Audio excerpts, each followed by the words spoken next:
think we've done it. So I can log in. You can log in.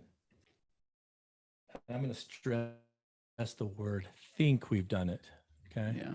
Because you never really know until it's on, and it looks like it. I can see it. Okay, man, a little bit of technical difficulties, but here we are, Marissa. We've done it. Yeah. One-on-one live with Coach Blu and Athletic Director Marissa. Sweet. It's good to have you here today. Hope everyone's doing well. Thanks for downloading, sharing, and subscribing to the podcast, you guys. I greatly appreciate it. Leaving us a review, that helps a tremendous amount as well. I didn't realize how important it is to ask people to spend the couple of minutes to jump on and give us a review, because it puts the podcast out there further. Please, if you listen to this podcast and have not left us a review, we would love you to. Absolutely. You'd be our best friends. Absolutely. We greatly appreciate it. You can do that through any platform that you're listening to the podcast on. But the One-on-One Live with Coach Blu is a weekly show we've been doing now for almost 2 years. And we started this through the pandemic, a little bit before, actually. Was it? Uh-huh. Oh, yeah. Yeah. And this is a weekly show where you guys can call in or submit questions. And we talk about anything through addiction recovery, mental health, family systems, relationships, communication, sports, athletics, what have you, because Coach Blu, a licensed mental health therapist and substance use disorder counselor, and you? I am a certified recreational therapist. Absolutely. So I think between the two of us, we should be able to answer your questions you might have. Hopefully. And today we're going to take a little bit of a deep dive into some current news that we thought might be important for you guys to know. There's so many times the news that revolves around addiction recovery kind of gets swept under the rug. It's not as sexy as some of the other things you get to watch. And I don't watch too much news, do a little bit of reading. But we're going to jump into a few topics I thought were kind of interesting, because without a little bit of light shed on them, they could fade away into obscurity. It makes you wonder why things aren't getting done, because, where do you start? But before we do that, Marissa, I want to thank all of our Patreon subscribers. You guys are making this possible. You allow us the platform to produce, to host, to increase our reach in the podcast. So thank you so much. If you want to become a Patreon subscriber to qualify yourself for some perks and some bonuses and some content, feel free to do so. You jump on patreon.com/addicttoathlete. You pick a platform that works for you. Please. You know that $2 a month can get you all the bonus material. We have a recovery playbook that is week by week. We're publishing more and more content. If you need a little help with your recovery and maybe you're done doing the treatment thing, maybe you don't have the money, the insurance, the time to get to treatment, this is something you can do on your own, flexible at your own time, comfort of your own home. And it gives you lots of tips and tricks. And so there's a basic one that we're doing right now that's there, but we also have another advanced option with more resources online for right now. It's on sale for $150 a month, but you could get the basic for $2. $2 a month. If you pay that all up front, you get a steep discount. $16. Yeah. Yeah. Why wouldn't you become a Patreon subscriber for $16 a year? Come on. My goodness. But I want to thank our super fans. They include Jerem Thurston. Thank you so much, brother. Jerem's growing his jungle beard down there in Brazil. He's crushing it. Jerem, the sun shines back now, so maybe it's time to come home for a minute, man. Yeah, he always comes home in the summer. The temperature has to reach a certain peak before he feels comfortable. Yeah. He only lives at 90 degrees Fahrenheit year-round. Absolutely. Tracy Whitby, Holly Davies, Scott Foster, and the Foster family. Thank you guys so much. Coach Chris Williams, Brett Frew, Coach Tara Butson out there in Telluride, Colorado. Thank you. Steve Riggs, and of course, the Warrior Within podcast and personal development by Sensei KP. Sensei KP has that Warrior Within podcast, also hosted by Radio Ronin. So go jump on, because there's some good content there. Our rookie level subscribers, thanks so much, Kenny Roseman. Kenny had a little bit of a back injury, hasn't been able to get out and run as much. And I could tell it's just eating him alive. So Kenny, we're thinking about you, brother. We'll get you back up to speed, but thank you so much for being part of the Patreon. Cher Bear, Sherry Paulson, I'm sure is out there cruising across America in her 18+ wheel semi, because she pulls all those extra trailers, right? Yes. So she's a rock star. Thank you so much. And then, of course, we have Earl Dye and Mary and Sione Enoch. Thank you guys so much. Thank you guys for being part of this. Absolutely. Our pro level subscribers. Thank you so much.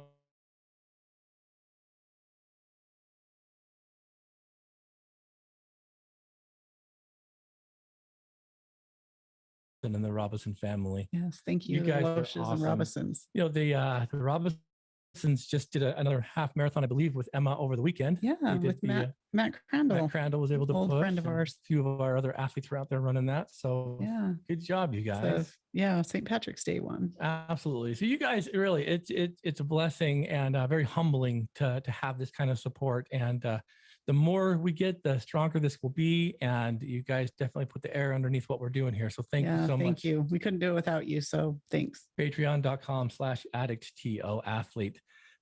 Real quick, our website, you guys jump on there. Marissa, like really does kind of invest a lot of time on there to make it easy for you to access, from upcoming events to all of our backlog podcasts, our online store, which is doing pretty well. Jump on there and check it out. We've got a lot of merchandise. Yeah, we have running jerseys, we have cycling kits, we have just regular t-shirts, hoodies, hats, beanies, everything you'd want to know. Yeah, from Addict to Athletes official team gear right down to our extracurricular recovery line of merchandise. And so the cool thing about it too, and we were talking about this the other day, is you spend an enormous amount of time making sure that that's quality too.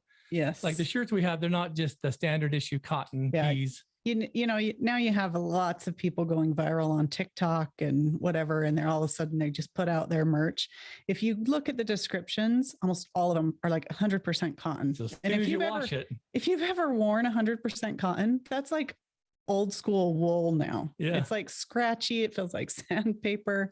And I think almost all of our shirts on there are like a tri-blend or a 50-50 blend, and they're fantastic material. Fantastic. Yeah. I used to not think that was a big part of it, but you put in a lot of bonus work to make sure they get the good stuff. So check it out. It's again, addictathlete.org, and you can follow all the links to the store.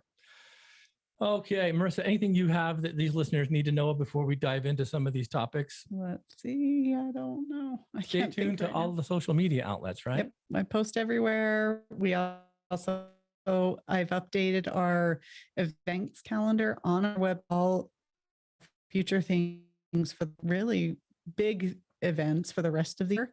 So please hop on there. You can see, you can even plan out things that you want to come to and join Addict to Athlete. Absolutely. And we were talking about this last night in the meeting. A lot of people get a little bit intimidated by the name Addict to Athlete. We are not all-star collegiate athletes. We are all in the beginning stages of recreating life, right? Applying recreation and healing to the process of overcoming mental health. Key for us is recreating recovery. So recreating. So don't be afraid to come and jump on, because really there's the team waiting for you. Again, we have some very great and amazing elite athletes. But we have a lot of beginners and all the way in between. So never feel like you're not up to par with someone else. Like, we have them everywhere. And in fact, even some of our best athletes love to slow down and join and coach and help some of the beginners. So that's true. Never hesitate. Come on out. Getting some decent glare right now in these glasses because my eye's falling out, right? Yeah. My gosh, this hurts. Yeah. Little eye problem. Can't see myself. I think he stuck something in his eye, and man, so I can scare all you viewers by taking my glasses off and showing you, but we won't do that because it's right around lunchtime. Let's jump into this. Marissa, I've been surfing a little bit and finding some interesting news stories. There's so many. The fentanyl issue is running rampant. It doesn't seem like there's a lot of attention being brought to it. We're being warned about it, but I don't think people are taking it seriously. There are overdose deaths left and right with this, and it's bad. Yeah. And the thing is, all of you who have loved ones out there, or if you're struggling with addiction hearing this, please be careful, because there are a lot of substances now that are being cut with it to expand the product, and just the most minute amount can result in an overdose. Yeah. It's pretty scary, and it's going everywhere, and it's being pressed into Xanax pills. And so not just other opioids, they're surprising everybody where it's at. So absolutely. I mean, you're talking, 10 to 15, sometimes 50% even stronger than the basic opiate. So you've got to be careful. But, as I was looking at some of these stories, a few of them kind of caught my attention. And it's to answer some questions that we typically get, because you and I have been in the treatment addiction world for quite a while. We own and operated our own program until we started peeling back the layers and seeing some of the things there that weren't real kosher with our own belief systems. And it's kind of an interesting paradigm because we're now starting to see the ugly side of addiction and addiction treatment start to be exposed. It's been around a long time, but we've seen it now the last quite a few years, but hopefully more people are. Absolutely. But it's pretty heartbreaking. So just yesterday, well, actually this is today, this is breaking news today. There was an interesting article that I was kind of touching base on. And the title is Florida Brothers Sentenced in $112 million Addiction Treatment Fraud Scheme. Now, there are some good programs out there and there are some really bad programs out there. And listeners, if you are thinking about addiction recovery and needing to put in the time, the effort, the energy, and absolutely the money, I want you all to make sure you do your research. Sometimes the biggest, flashiest websites aren't all they're cracked up to be. You need to have boots on the ground. This is a serious commitment that you're making. And this is what we see happen, because when things happen so fast and so rampant, we started seeing people opening up treatment centers. And maybe at first with some good intent, but once they realized the amounts of money that can be made. Well, I think it's twofold. Some, it's the money. Other, it's the work. It is a lot of work. It's a lot of work. And that's okay. At least for me and you, it was, because we care about the clients and the patients. But for a lot of people, it's too much work. So sadly, in the addiction recovery industry and field, there is not a lot of standards of care. There's specific standards with, accreditation like JCO, but those are things like safety and fire hazards. It has nothing to do with clinical care, treatment, client, client investment and care. And so they can have 1,000,001 accreditations from different companies that say that they're good, but that doesn't mean that they're good and doing good treatment. Because there isn't any standards of care. So they can do the exact same thing and make the exact same amount of money, whether they put in no treatment, minimal, lie, cheat, and client pays the same. So why work hard? Why work hard? Well, it goes on to say, this is from the UPI News. It talks about 2 brothers were sentenced to prison for orchestrating a $112 million addiction treatment fraud scheme. Jonathan Markovich, 37, and his brother Daniel Markovich, 33, were sentenced in Florida's South District Court. The 2 were accused of running a scheme that included paying kickbacks to patients through recruiters and receiving kickbacks from testing laboratories. The brothers billed $112 million for treatment services that were medically unnecessary, and the brothers supplied backs to enter patients into the program called Second Chance Detox Inpatient Residential Facility. The 2 brothers had to have been doing this for quite a while to accumulate $112 million. So it said that the 2 men scoffed at the core group of patients between the detox and they call it the war cycle, which is an acronym for their program. And that they were proven to have fraudulently billed for services that were never rendered, or over charging. Services. I've seen lab bills and UA bills for ridiculous amounts for what it takes. Ridiculous. John amounts. Oliver did a great piece on this several years ago about the treatment industry, and it's kind of a sucker punch, but it talks about how when there's money to be made, sometimes the lunatics kind of come out. But the both offered illegal kickbacks to patients through recruiters who use things like illegal drugs, airline tickets, and cash payments to secure patients to enter into the facility. Recruiters gave patients drugs immediately prior to admission to ensure they would receive the most expensive type of detox treatment once admitted. So they were also handed out court documents that refer to as a comfortable drink. This was a harmful amount of controlled substance given to them to sedate them as they entered to ensure they stayed at the facility, over medicated. Can you believe this? These men. And on the other hand, I do not agree with that at all. But on the other hand, it's so frustrating because I've worked with clients. When we were in treatment, even since we've left working in that industry, working with some of our athletes, trying to get them in treatment, that insurance won't cover, it won't pay unless they have a certain amount of substances in their body. If they're detoxing on their own, they say, oh, they're fine. They can just stay home and detox. We don't need to pay for them to. And so clients will often go and overdose or do something they shouldn't, take too much, saying, I need to get into treatment. I've got to have this much substance in my body so that I can be kept behind the doors and get help, which is heartbreaking. It is. It's kind of a crazy thing, right? And so it says, the men also billed for therapy sessions that were not provided, that patients did not even attend, as well as excessively and unnecessarily providing urinary drug tests. So this is a funny thing too, about how many times they would drug test people in residential care when they weren't leaving the facility. Like, why do they need to be drug tested that often? And let alone, most substances are staying in their body for, a certain amount of days anyway. So for sure, they don't need to be drug tested every day. And the interesting about that too, though, is that, we used to kind of play it by the thumb of rule, which was, hey, are their behaviors matching like substance use, right? Yeah. And so if you start building a relationship with the client, they start understanding kind of how they tick, and you can kind of tell if they're off their game, if it's something that feels a little bit more medically or something that's a little bit more like foreign substance. Like you've got to have boots on the ground and be invested. But these guys were 110% test them all, because then they get more money from the insurance. So the problem with what happens with this kind of stuff is that it leaves a huge distaste in the mouths of people who need like legitimate care. Absolutely. And that's why we're going to precursor all this with do your homework and research. And sometimes it's more than just a Google review that you read. Yeah. It's boots on the ground. Yeah. Like if you have the chance to go to the facility, look around, I would even ask to talk to one of the clients who's in treatment there now, not just the staff. I would do it. Ask about how many groups they're having a week. How often will they get one-on-one counseling? What licenses do the therapists have? Are the therapists that meeting with them face-to-face, what licenses do they have? Not just somebody that's on the payroll signing and, doing the documentation, but what's really happening.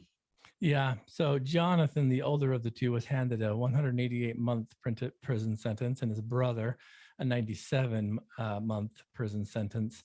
And it just kind of goes to show like how ruthless some of this can really be. Because you guys, there are good ones out there, and there's only maybe 2 or 3 that even I would feel comfortable sending someone to. And it's not so much because of these kind of issues, it's also because of the quality of care. I'm noticing a lot of therapeutic kind of like interventions beginning to waver and being replaced with counselors or peer support. Peer support. And peer supports do great. They're needed. They have their place. They're important. Absolutely. But they should not be doing everything. Absolutely. So you need to see what kind of clinical time you're going to be receiving, because you're going there for the clinical investment. You can get peer support stuff at many other community-based programs, at support groups outside of there. So if that's all you're looking for, then tell me this, because you and I have seen this in several programs and whatnot. What is the difference then having because I'm duly licensed as a mental health therapist and an addictions counselor? Yes, they're 2 very different scopes, are they not? Yeah. So why do you think it's difficult, even though we have maybe a substance use disorder counselor with just like some fire in their soul because they just are passionate about their job? Why would it be a bad thing to kind of rely on them to provide the clinical care that a therapist should? Because a substance use disorder counselor can only do what's here and now and forward, and it's mainly only related to the addiction and the substance use. And as anyone knows, and what we've been preaching forever, is the addiction is only a symptom of the problem. Mm-hmm. So that's only a behavior that needs to be addressed. And it's only, we can teach people how to not use substances, but why are they using? And going and finding the core issue and working on some of that, some of the negative self-talk, some of the trauma, things that have been ingrained for years and years and decades, that takes a master's level and higher. So we've seen this in real time, where there's been a lot of passion and desire to want to do more.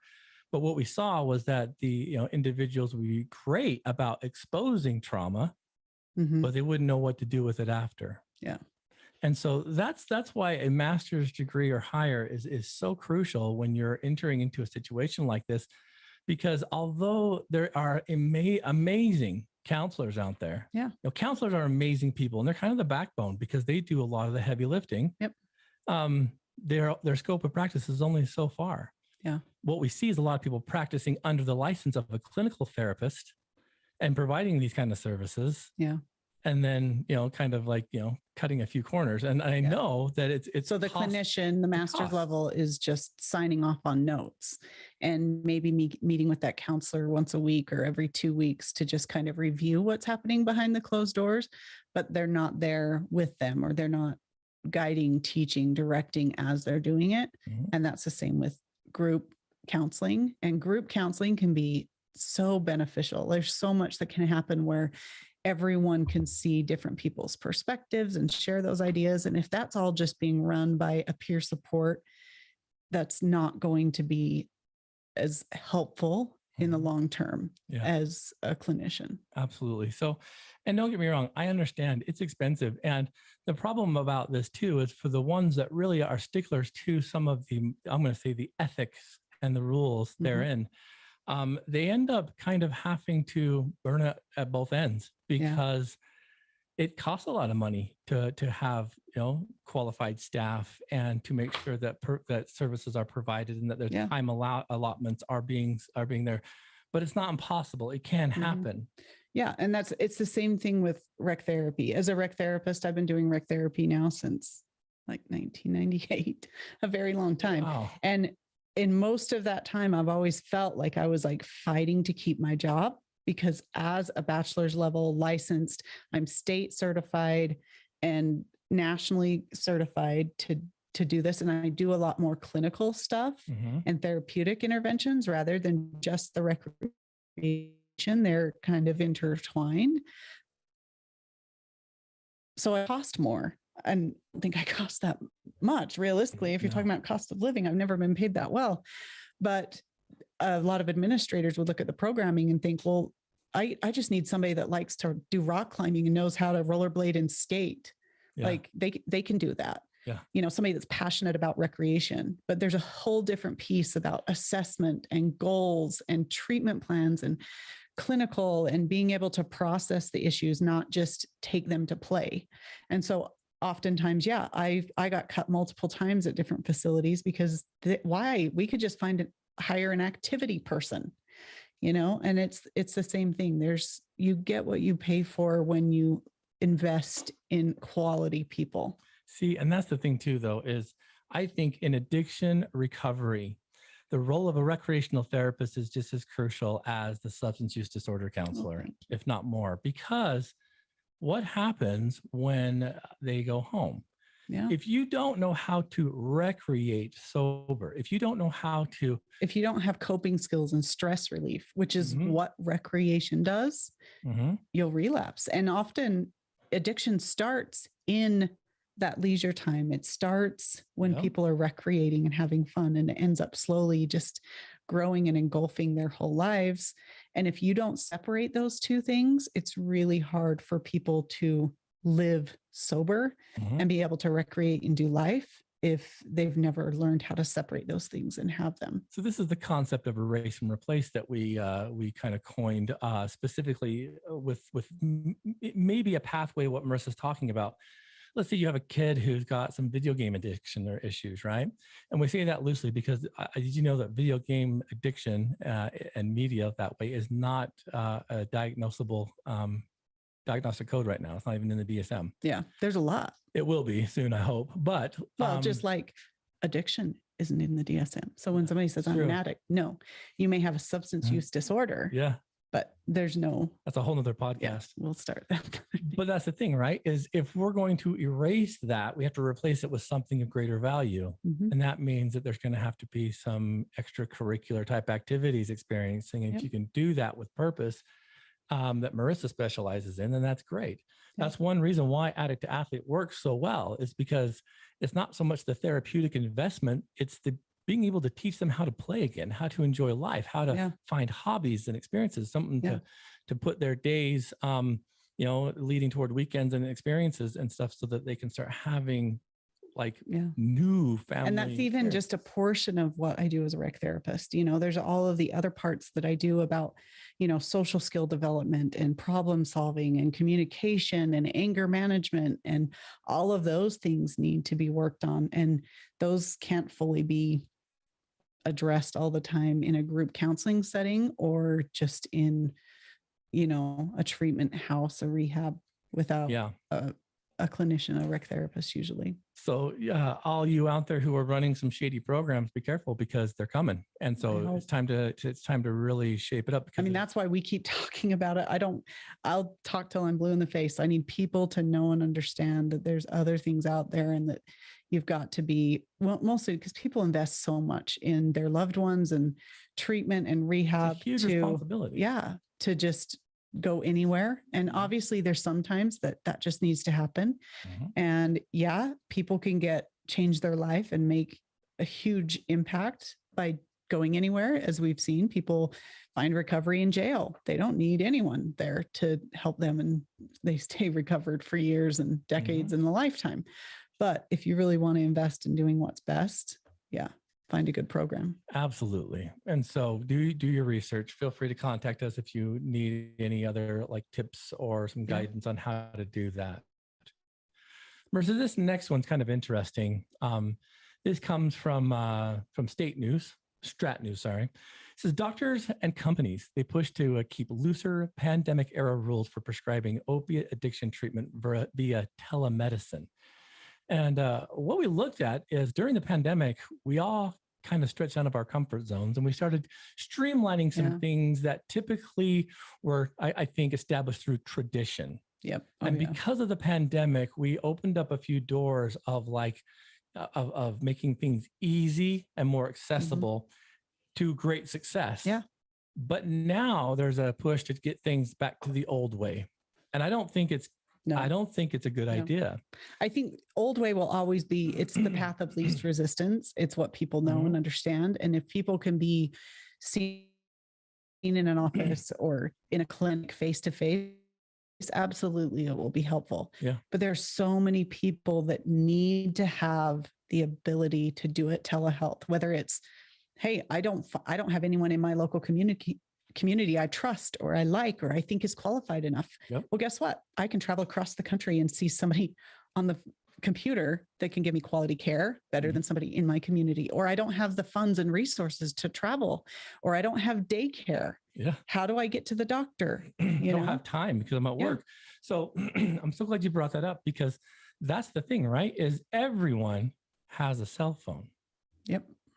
Right. Even homeless people. Even homeless people have cell phones, which is interesting. Nowadays, you have to. But not everyone has transportation. Not everybody has access to recovery treatment. Nope. So it got a lot easier for patients with the opiate addiction to seek medicine and medication remotely during the pandemic. And now addiction doctors and telehealth companies are pushing Congress to make those flexibilities more permanent. Good. I believe so. I think it's a great idea. Before COVID-19, patients had to see a doctor in person for prescriptions to help them with their addictions, like buprenorphine, right? Mm-hmm. Now, at least temporary, they can get them via telehealth, which I think is one of these aspects that without the pandemic, we wouldn't have noticed how important it is. But with the increase that we've seen of addiction and mental health issues through the pandemic, this has been a blessing. Oh, yeah. Why in the world would we want to take away something that's working? Yeah. Like step backwards through technology. Why? Exactly. So experts say losing these rules will eliminate longstanding barriers to addiction care that these people are in desperate need of. So you've been doing telehealth now for a couple of years. Yeah. What are some benefits that you see from it versus face-to-face? First of all, the most amazing thing is time, right? It's convenient for the person, whether it's a lunch break, whether it's before or after school. The interesting thing is a lot of people didn't like the Zoom stuff, but I'm thinking that means that you probably have a bad therapeutic relationship, because you can bring the same quality of therapeutic investment with someone sitting across from you via telehealth as they can in your office if you're invested. What I have heard is so many people trying to find good therapists because the other therapists are distracted. I had one client that was, when I was working through some BetterHelp stuff, that said, like her last therapist had cats walking all over her. You could tell that she was kind of like fading away. And I'm like, that is bizarre, right? So there are some limitations, but also I'm like, if you have a therapist like that, they'd probably be a problem in person. In person, well. That's what I'm saying. Absolutely. Yeah. So I've seen it work tremendously. With the occasional problem with internet itself and poor connections, that in real time, absolutely, it's phenomenal. Well, and I've heard reports from other medical providers and doctors even being like, I find it helpful to see them in their home environment. Sometimes people will act differently, let alone I can kind of see around, or maybe they can take me on their phone or computer and go show me, the barn they've been working on. And like, sometimes we can have deeper understanding, connection, and know what that home environment is, which is huge. It's a huge piece of really focusing on holistic health, is being able to know some of that and overhear. Maybe you're overhear a fight and an argument in the other room. Yeah. You're going to be able to talk about that and address some of those issues, not just when that person's face to face. What's interesting too, is there's been several, again, like last summer when I was doing a lot more of it, where I could see in real time, even like depression they weren't experiencing, because what do you do when you look around their house, right? Yeah. You're like, man, you guys have a lot of clutter. Yeah. You have a lot. How are you really feeling? And so I bring it up and like, how hard is it for you to find the motivation and the energy to clean up after, a day of just chaos and craziness? And they're like, it's hard. But when they come to my office, right, they could be looking fantastic. We wouldn't know that. And they'd never probably bring that up. No. Or even recognize that maybe that's a sign of depression. Absolutely. And that maybe their depression is worse than they're reporting because they don't even know that that's an issue. Exactly. And so what we see then is with this, when we have the record number of people passing away through overdose, why not make it easier and more accessible for doctors to not only prescribe it via telehealth, but also lightening the rules so we can get more doctors involved I hope. Right now they limit how many doctors can prescribe buprenorphine, which I think is so dumb. They've never limited how many people can write a prescription for opiates. Yeah. Thank you, Sackler family.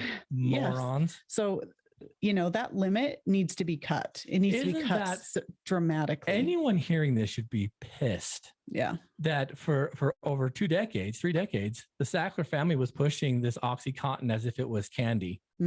Zero limits. Zero limits. And that's part of the issue. Like some people say, oh, if you go to Suboxone or buprenorphine, it's just switching one addiction for another. Well, buprenorphine has a ceiling. It has a limit that shuts off the opiate receptors. And so you cannot get higher than high. Opiates, you can take enough to overdose and die. Where, a buprenorphine is going to hold you at a certain limit and that's it. Yeah. And that's way safer than opiates that they're just handing out. There's a lot of these traditions, and this is one that needs to go. Because when we start looking at, again, it's easier to prescribe OxyContin than it is, for, buprenorphine. We have a huge issue. Yeah. Like I would love to know the thinking behind that. But even President Biden just said this as well. I know that people are pissed off at him, and who cares, guys? But like, whoever's in there, who's in there. Yeah. But he made it clear that he wants addiction treatment more widely available. And during his last State of the Union address, if you caught this, he says, it's time to get rid of outdated rules that stop doctors from prescribing treatments. Absolutely. We need to start thinking outside the box. The statistics on addiction recovery, treatment have not changed in like 30, 40, 50 years.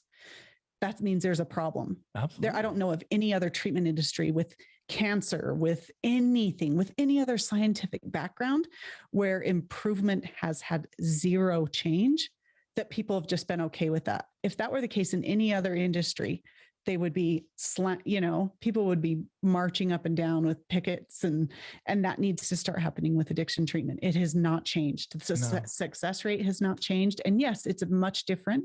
We have to define things different, but that's okay. That means we need to be thinking outside the box and be open to new ideas and trying them. So let me tell you, because there are some critics against this that want to go back to the old school way. So critics of the bill say telehealth makes it more difficult for doctors to determine whether patients are misusing prescriptions. Some also argue that if it's easier to get the drugs, patients might also sell them. That's what they've been doing That's what for they've been decades. doing with their Oxycontin, you morons. Meeting it with you in a hospital. Whoever, whatever legislator, whatever senator, whoever is in your local government that is against this, I want you to go find out who's financing them. Yeah. Because that is the stupidest thing I've ever heard. Yeah. Because they don't think that if they go to a doctor, they can do that same thing. Yeah, absolutely. They're more likely to be selling their narcotics than their MAT. Yeah. Well, an MAT, people say, oh, well, it's abusable because they're selling it on the street. Most of the time, they've done tons of research. Most of the people that use it on the street are because they're trying to detox themselves. They're trying to cut down. They don't have insurance. They don't have resources. They want to quit. And that's why they're doing it. They're not going and buying it to get high. If you have the money, you would go buy heroin or opiates and get high. You wouldn't go buy Suboxone where there's a ceiling effect. There's no point in that. Yeah, absolutely. And then the critics also say there are also questions too about reaching patients without accessing smartphones or computers without losing privacy. Oh, well. Again, it's an option. It doesn't mean that they're all going to go that way. I'm going to give the person on the other end of that smartphone enough of their choice to say, I feel comfortable talking about this. I feel that this in is my break room with nobody here, or in my bedroom, in my living room. Yep, with my headphones on. Because chances are the people around that person already know there's an issue. Yeah, let's give them the resources to get help rather than limit, because that's what you think is not okay. So until you can find some real issues with this, those critics who are kind of trying to put a roadblock in this, I want to find out who they are and do a little deep dive on who's funding them. Yeah. Why? Yeah, because that's just stupid. So it's an interesting thing. And we're still kind of in the infancy of MAT. And I know there's still a lot of people that get up in arms about this. Are you truly clean if you're using MAT? And my own personal opinion is yes. Yeah. You know, and again, it's behaviors. So if they're following prescriptions, if they're following it as prescribed, if they're going to work, if they're, being good citizens, loving their family, then they're fine. If they're lying, stealing, cheating, they can do that when they're sober and they're clean and they're not using a substance. I've seen people do tons of addictive behaviors that are destructive without ever even taking a substance. Absolutely. So let's look at that more than the substance. I'm 100% with you on that. And it's an interesting thing. So, typically during the first of the year, usually it's the month of February and a little bit into March, there's always your state legislatures. Please write your congressman, write your local representatives, talk about the need for this kind of stuff. When we start pitching tents in these absolutes, we start losing a lot of the ground of I guess, potential change that could happen.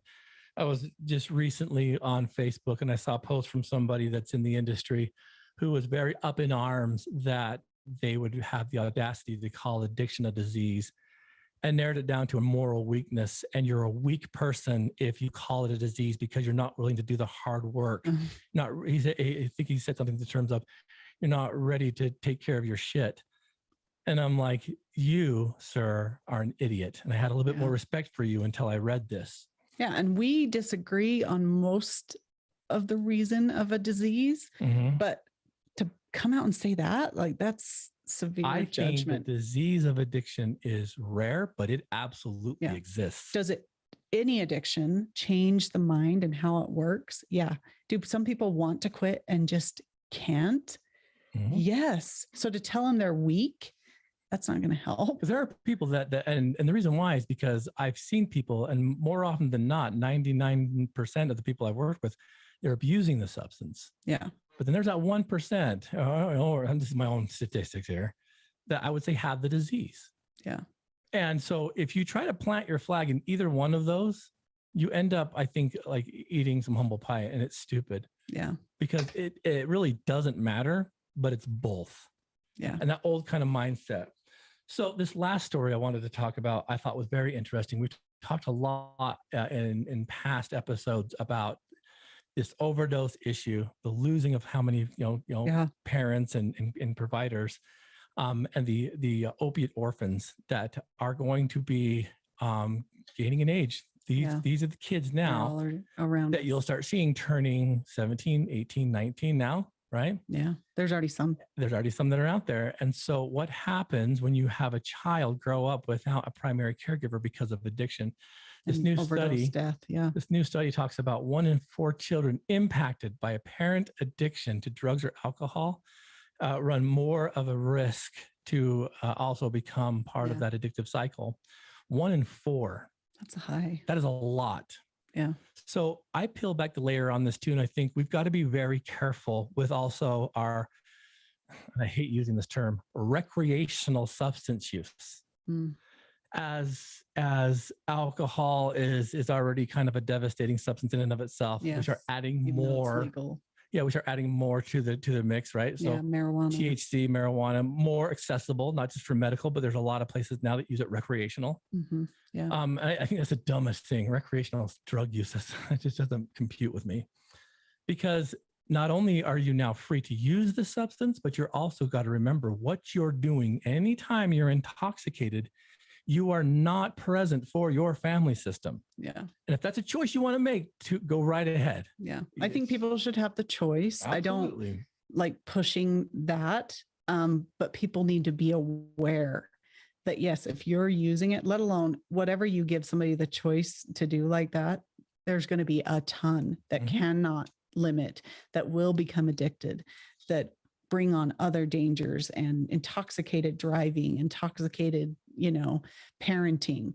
But some can keep it in a legal limit, but you're saying, there's always a loss somewhere. What are they? Something has to give. Disconnecting from, and how much? And are you self-aware to know what are you checking out from and why? And is that being addressed rather than just the recreation of it? Yeah, absolutely. It says research shows young people raised in substance use disorder environments are 4 times more likely to become addicts themselves if they start using alcohol or illegal drugs.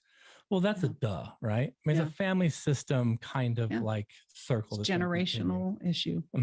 So the family really needs to understand that this is a family issue, a family problem. And it does, and as it says here, affect the entire family. Yeah. So I really think it's important to understand that the do as I say, not as I do mentality does not work anymore, right? Yeah.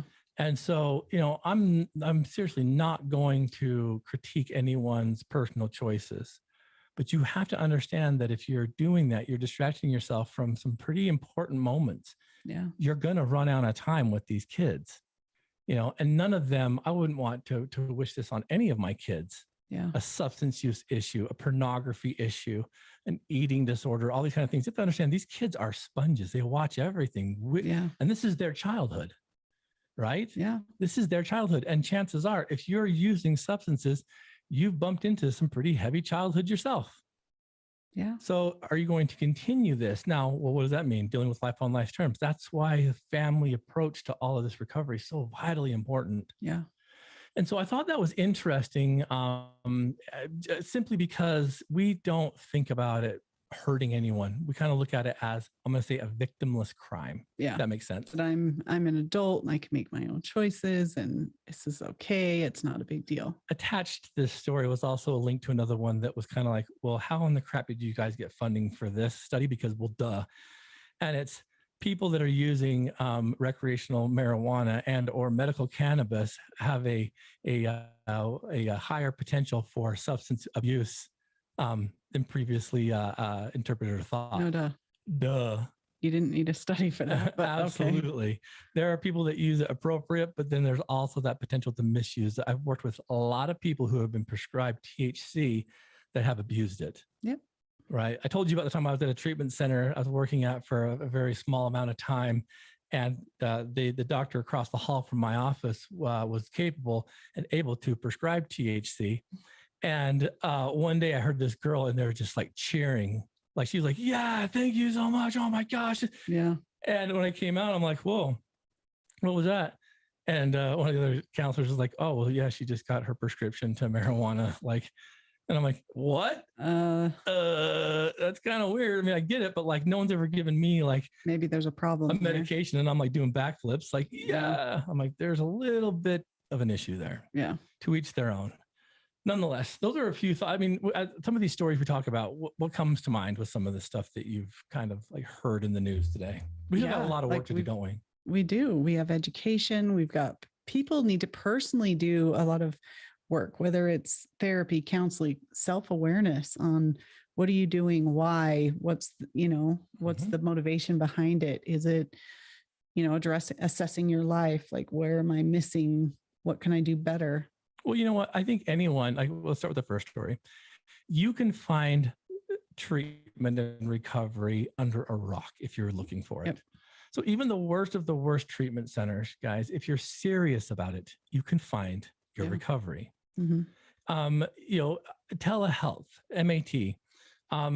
This is your world. You get to choose, who you vote in. You get to choose what topics they are. We did a great podcast with Brad Daw, one of our own representatives, and he's a great advocate for addiction recovery. Yes. And is instrumental in helping move the THC bill here in Utah for medical purposes. And trying to get it into a safe place to be used. Absolutely. Yeah. And I think that's admirable. You go back and listen to his podcast we did here on public service the show. And so there's benefits there. There's benefits to telehealth, right? And so getting involved with this stuff doesn't mean like just pointing fingers. One of the things that Brad talked about was don't just point out problems. Yeah. What is your idea for a solution? Yeah. Because again, he was talking about how there's, all of these guys that are doing service for each state, for the government, they don't know, they're not, professionals in every single industry, but they're making like laws and all these standards for every industry. So if you are a professional in an industry, enough, or you've had the experience, go get on a committee, share your experience. Your lived experience can help them be able to develop better standards and situations. Practices for care. Yeah. Absolutely. And so, I like taking a little bit of a dive into some of these every once in a while because, there's a lot of news that you guys won't hear. You just won't. There's too much. What you're going to see now is a lot of fentanyl. Please, when you see a story on fentanyl, read it because it's becoming so commonplace that we're just scrolling past it. Yeah. Meanwhile, it's killing thousands of people. A lot. It's going to be on track to beat our 100,000 deaths this last year. Yeah. We're going to quickly surpass that. Not only that, the physical damage that happens to you if you don't overdose on it is the physical things that happen to you. Yeah. I mean, when your central nervous system shuts down for long periods of time, that's not good. There's a TikToker kid I watch, and he does a lot of charity work, and he bumped into this kid with Down syndrome and asked him what his wish was, and his wish he wanted to be a wrestler. And so he's kind of lining him up to do some wrestling and stuff. And then he introduced him to his family, and his sister it's a single mom, the young man with Down syndrome. And then his sister on a date was slipped fentanyl. And because of it, had some central nervous system issues. Yeah. She went blind. She has zero motor function. She can't talk because of an overdose that she was given to through a date rape situation. Oh, sad. And she was a very promising young woman, and now her life's been stolen.